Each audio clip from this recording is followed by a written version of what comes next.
I'm with member of Knesset, Sharren Haskel. Did you always want to be a politician? No, I actually lived in Australia for 7 years, and when I moved back here home to Israel, I actually wanted to open a wildlife farm in the Negev that rescues wildlife, injured wildlife, and treat them and then release them back into nature. It's something similar to what I did in Australia, and that was my real plan. But then things shifted. I started studying, and during my studies, I joined different political groups at the university, and through that my political road sort of started.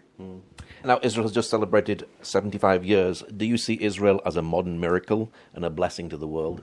Absolutely. I mean, you cannot put your feet on the soil here and see the sights of Israel and not believe in miracles.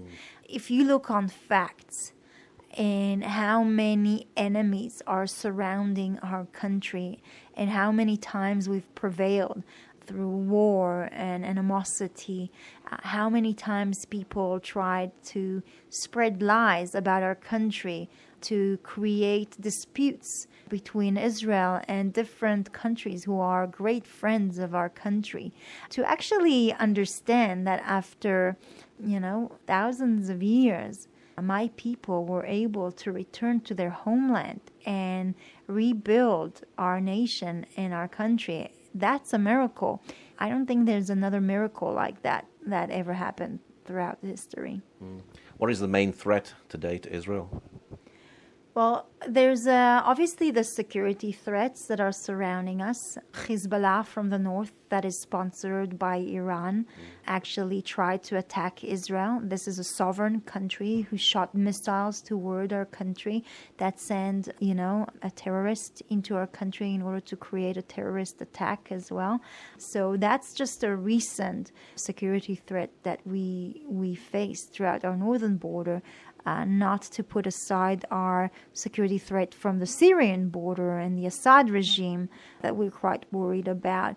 And that's not even talking about issues with Palestinians from Gaza, who Hamas that's shooting rockets towards Israeli civilians, children, adults, people that needs to live in shelters because of that. And concluding also the issues in front of Iran, where there's another sovereign country who is threatening another sovereign state and is calling up on a war on our country continuously. And they said they will work towards the elimination of Israel.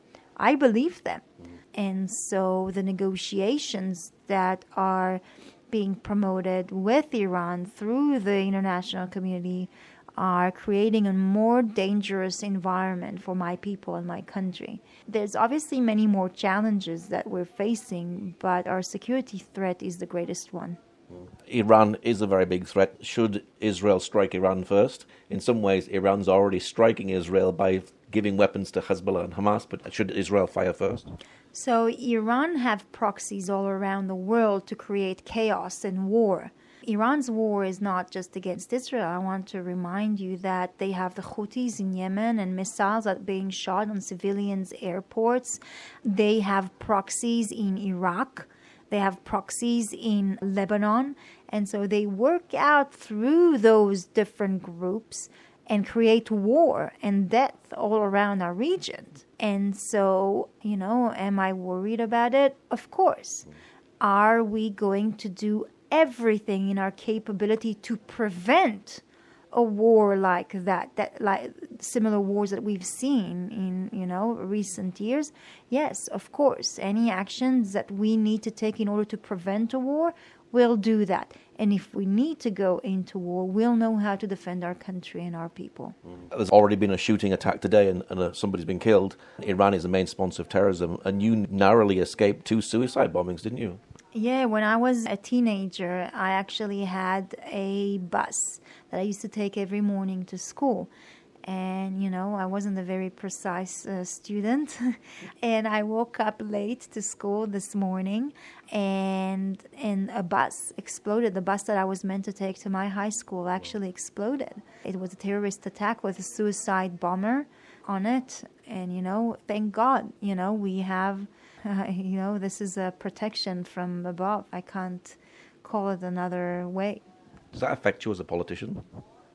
Everything that we experience here in Israel affects us as politicians and right now, I have 3 young daughters. I have twins who are 10 months old and a 2.5-year-old. And Israel is their future, and every decision that I'm going to do and everything that happens here is looking after a brighter future for them, creating a safe space for life here for them to grow up and flourish and advance the world in so many different ways, whatever they choose, through art or medicine or, anything that they choose to do. And I guess that everything that happens here definitely affects my point of view and my actions here in the parliament. I'm a twin as well. Wow. How do you balance your time? I imagine family is very important. Well, every mom of twin is an absolute superwoman, so please send that to your mom. And I cannot imagine how they used to do it a few years back, with, the diapers and the feeding and everything. And today it's easier with technology and with different products, but it's not easy, and it's sort of a life I live like in kind of a guilt, because whenever I'm at work I think, oh my God, what about my girls? And I feel guilty about not spending time with them and not being with them and seeing all their development and every moment of their life.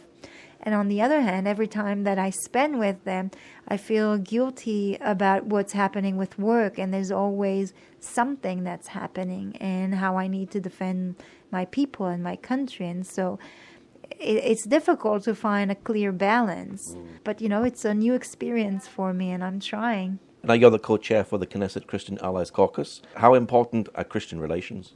Oh, wow. It's really important. Christian Friends of Israel are building bridges between Israel and different communities all around the world.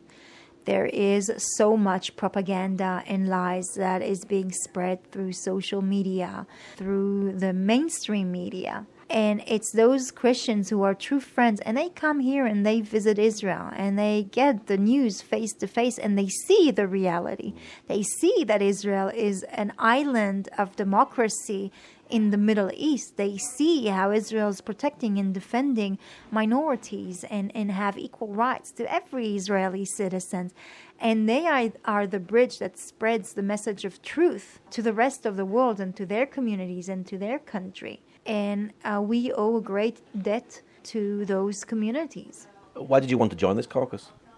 Oh, it's important for me to lead this caucus because I want to make sure they understand how much grateful we are. And I see myself as a bridge as well between those communities and Israel. Next week, flying to Prague, to Czechoslovakia, to a conference that speaks about a BDS bill that the European Union is trying to pass, where they are going to boycott or label, more to say, they're going to label Israeli product who were produced by Jews.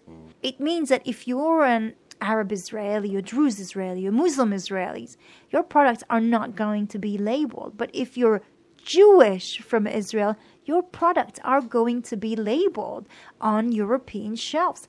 And that takes us back to very dark times in Europe, times where my family had to flee from their hometown and save their lives. And I'm very worried about this process that is happening in Europe. And with this caucus and with 14 other chairmen of caucuses from all around Europe, we're gathering together to find a way how to fight this bill. And this is why this caucus is so important. And this is why also the friendships and the ties between the Christian communities are so important, because the truth matters to them and they're active. And we can work together because our values are based on same values. And finally, how can Christians around the world be praying for you as a member of the Knesset today?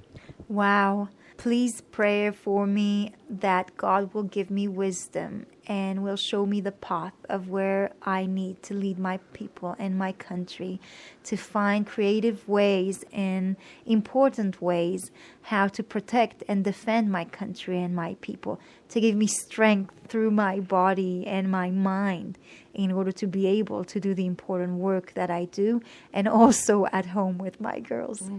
Okay, Sharren Haskel, thank you very much. Thanks a lot.